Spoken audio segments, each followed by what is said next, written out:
go in, go in, go in, go in, go in, man, go in.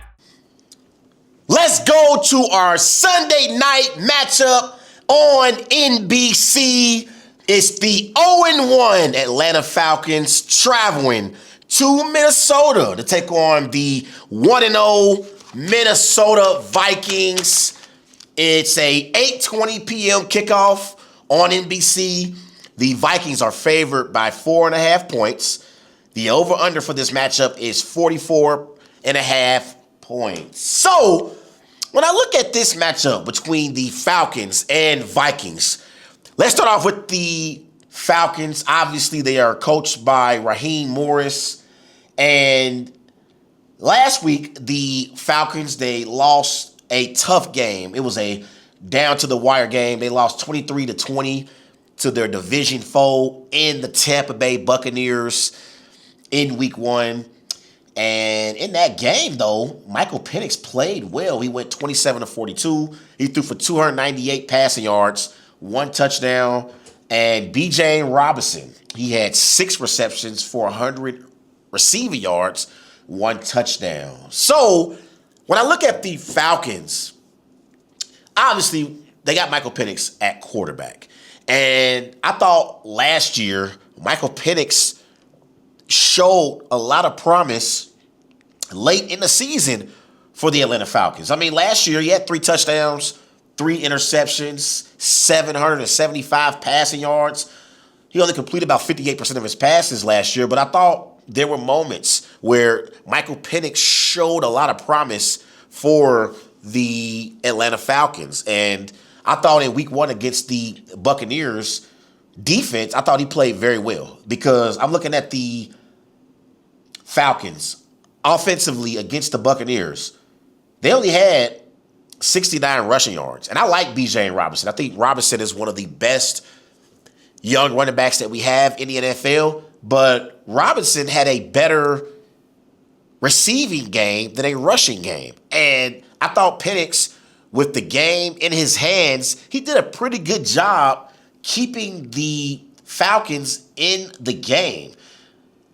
They got out to a 7-0 lead, and then obviously in the second quarter, the Buccaneers, they scored 10 points, and at halftime, the score was tied at 10 apiece. But I thought overall in the game, Penix showed poise.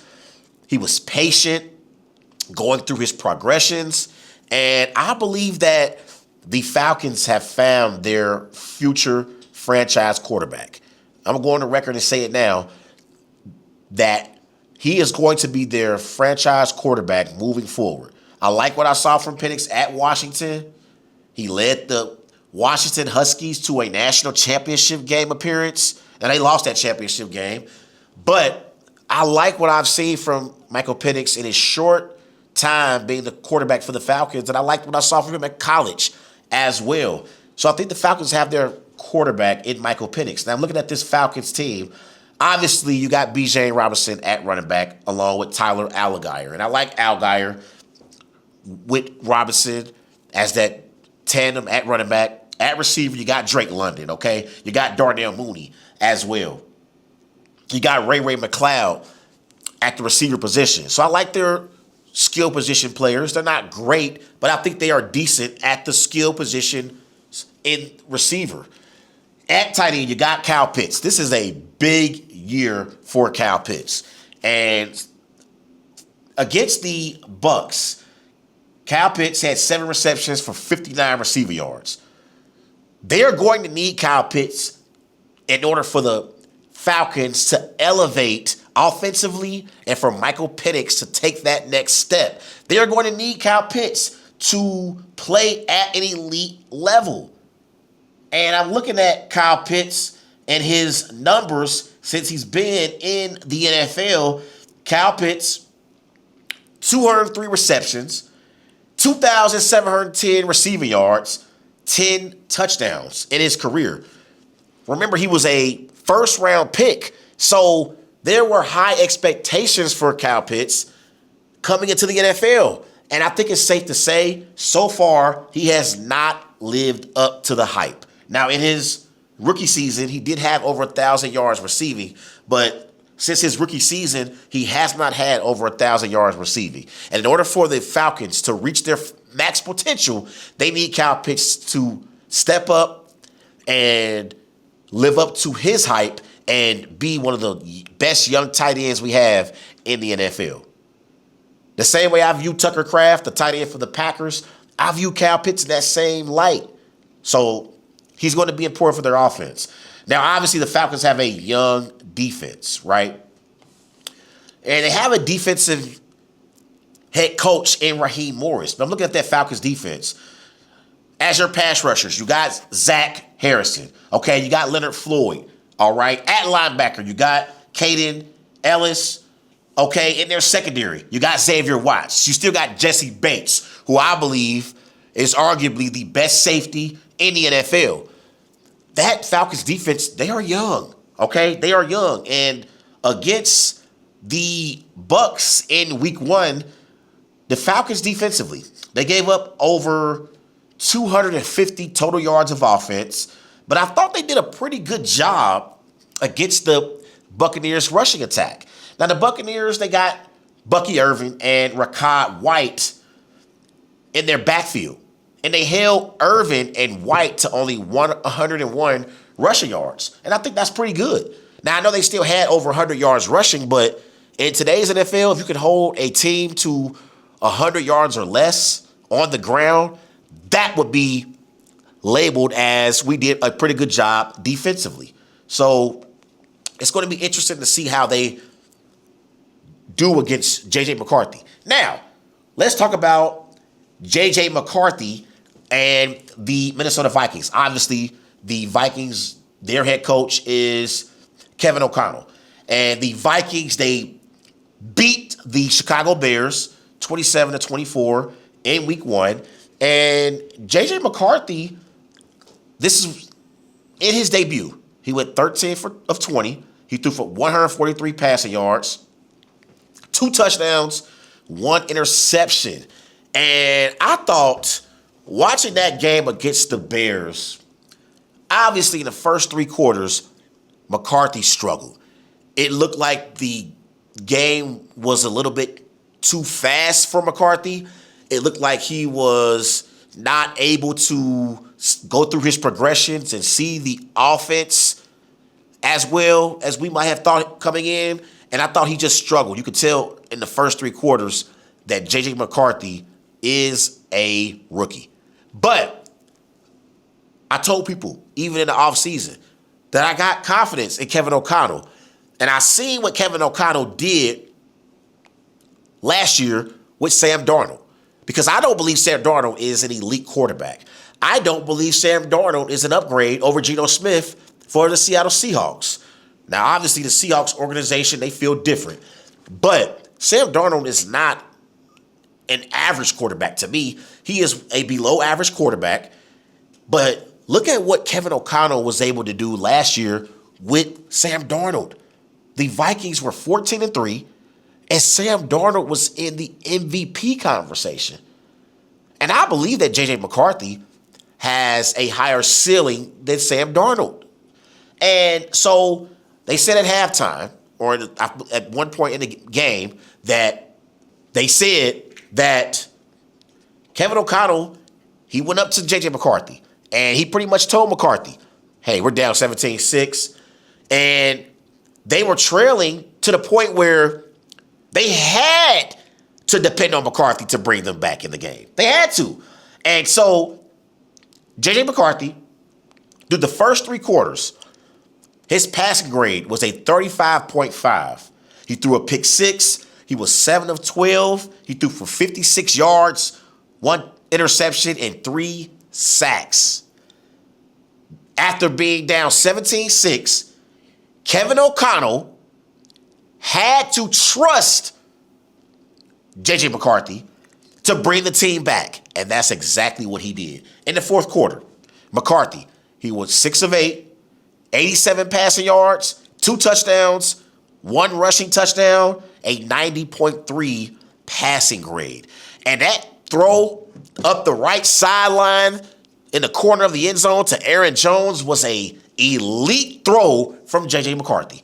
And so I thought J.J. McCarthy showed a lot of resilience against the Bears Monday night in Chicago. And he was a big reason why the Vikings overcame an 11-point deficit, and they outscored the Bears 21-7 in the fourth quarter. So give McCarthy credit. Give him credit. Obviously, offensively, the Vikings, they got Justin Jefferson. And Justin Jefferson is a top 3 receiver in the NFL. And Justin Jefferson, in 2 games in his career against the Falcons, he has had a lot of success. Against the Falcons, Justin Jefferson, here are his numbers. 16 receptions, 300 receiving yards, 4 touchdowns. That's against the Falcons. So the Falcons defensively, they have no answers for Justin Jefferson. And Justin Jefferson caught a touchdown pass against the Bears.